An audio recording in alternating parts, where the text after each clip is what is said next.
জিলহজের এই 10টা দিনের ইবাদত করলে আল্লাহ তাআলার কাছে এটা যত প্রিয় হয়, অন্য কোন সময় ইবাদতে আল্লাহ তাআলার কাছে এত প্রিয় না। যে রমজানের শেষ দশকের রাতগুলো মর্যাদাবান, আর এ দশকের দিনগুলো বেশি মর্যাদাবান।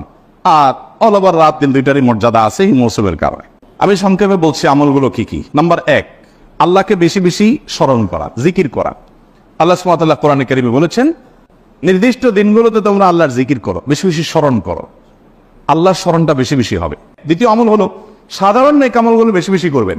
সাধারণ নেক আমল যেমন কোরআন তেলাওয়াত করা, দান সাদাকা করা, নফল রোজা রাখা, তাসবিহ তিলাওয়াত করা, ভালো কথা বলা, সৎ কাজের আদেশ দেওয়া, অসৎ কাজ থেকে বাধা প্রদান করা। এই রুটিন ভালো কাজগুলো, নরমাল ভালো কাজগুলো পরিমাণে বেশি বেশি বেশি বেশি। 3 নম্বর আমল হলো গুনাহের কাজ এই 10 দিন অন্তত অন্য সময়ের চাইতে একটু হলেও কমাবার চেষ্টা করবে।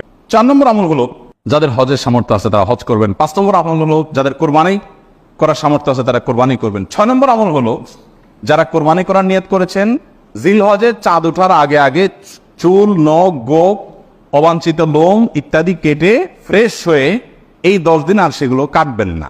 এটা করবেন হলো কোরবানির পরে। 7 নম্বর আমল হলো তাকবীর, তাহমিদ, তাহলিল বেশি বেশি পড়া। তাকবীর বলবে মানে আল্লাহু আকবার বলবে, বেশি বেশি তাহলিল বলবে, বেশি বেশি তাহমিদ বলবে, লা ইলাহা ইল্লাল্লাহ বলবে, আলহামদুলিল্লাহ বলবে।